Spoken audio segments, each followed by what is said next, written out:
Assalamualaikum warahmatullahi wabarakatuh.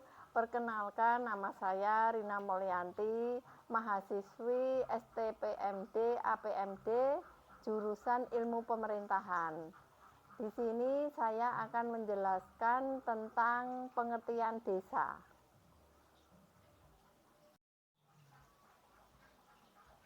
Di sini nanti saya akan menjelaskan tentang pengertian desa.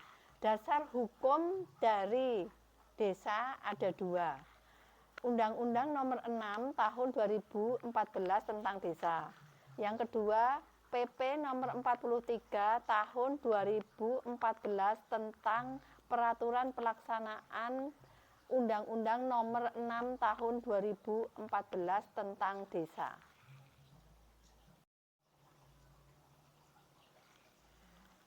Pengertian tentang desa adalah kesatuan masyarakat hukum yang memiliki batas wilayah yang berwenang untuk mengatur dan mengurus urusan pemerintahan, kepentingan masyarakat setempat berdasarkan prakarsa masyarakat, hak asal-usul dan atau hak tradisional yang diakui dan dihormati dalam sistem pemerintahan Negara Kesatuan Republik Indonesia.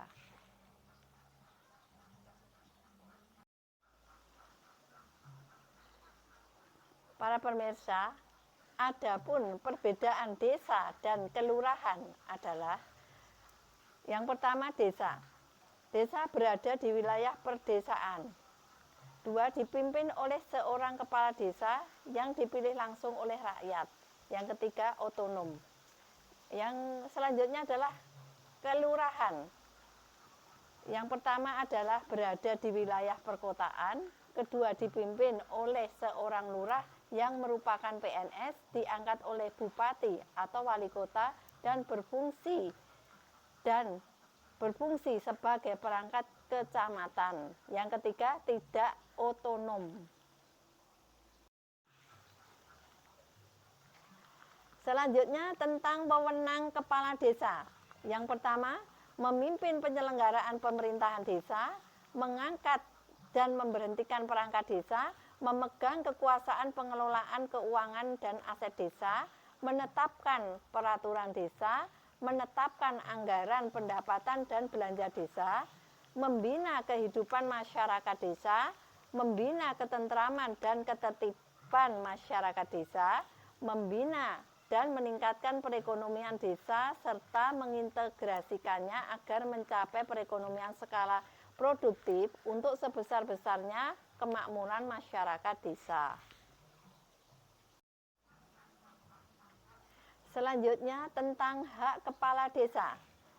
Yang pertama, mengusulkan struktur organisasi dan tata kerja pemerintahan desa. Yang kedua, mengajukan rancangan dan menetapkan peraturan desa. Yang ketiga, menerima penghasilan tetap setiap bulan, tunjangan, dan penerimaan lainnya yang sah, serta mendapatkan jaminan kesehatan. Yang keempat, mendapatkan perlindungan hukum atas kebijakan yang dilaksanakan. Yang kelima, memberikan mandat pelaksanaan tugas dan kewajiban lainnya kepada perangkat desa.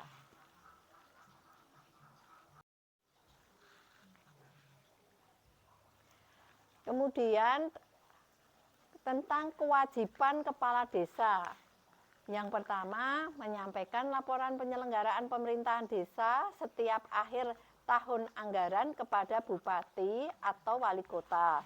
Kedua, menyampaikan laporan penyelenggaraan pemerintahan desa pada akhir masa jabatan kepada bupati atau wali kota. Yang ketiga, memberikan laporan keterangan penyelenggaraan pemerintahan secara tertulis kepada Badan Permusyawaratan Desa setiap akhir tahun anggaran. Yang keempat, memberikan dan atau menyebarkan informasi penyelenggaraan pemerintahan secara tertulis kepada masyarakat desa setiap akhir tahun anggaran. Selanjutnya, perangkat desa terdiri atas sekretaris desa, pelaksana kewilayahan, kemudian pelaksana teknis. Selanjutnya, Badan Permusyawaratan Desa. Fungsi dari Badan Permusyawaratan Desa atau BPD adalah membahas dan menyepakati rancangan peraturan desa bersama kepala desa, kemudian menampung dan menyalurkan aspirasi masyarakat desa, kemudian melakukan pengawasan kinerja kepala desa. Kemudian keanggotaan BPD, antara lain anggota BPD merupakan wakil dari penduduk desa berdasarkan keterwakilan wilayah yang pengisiannya dilakukan secara demokrasi. Kemudian masa keanggotaan BPD selama 6 tahun terhitung sejak tanggal pengucapan sumpah atau janji. Kemudian anggota BPD dapat dipilih untuk masa keanggotaan paling banyak 3 kali secara berturut-turut atau tidak secara berturut-turut. Kemudian jumlah anggota BPD ditetapkan dengan jumlah dasar paling sedikit 5 orang dan paling banyak 9 orang dengan memperhatikan wilayah perempuan.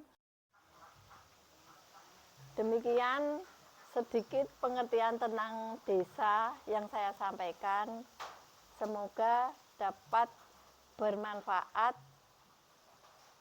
bagi yang melihat video ini.